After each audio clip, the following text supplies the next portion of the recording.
Hello guys, back with me again in this channel. On today's tutorial, I'm gonna show you how you can save and export your videos in the CapCut PC. So if you want to save your any progress on the CapCut PC on your edits, for example, I apply this effect to my projects.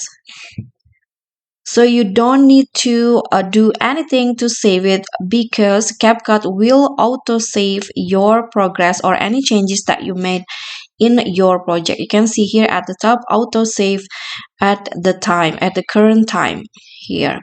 But if you want to export, your project, you need to click on the export button at the top,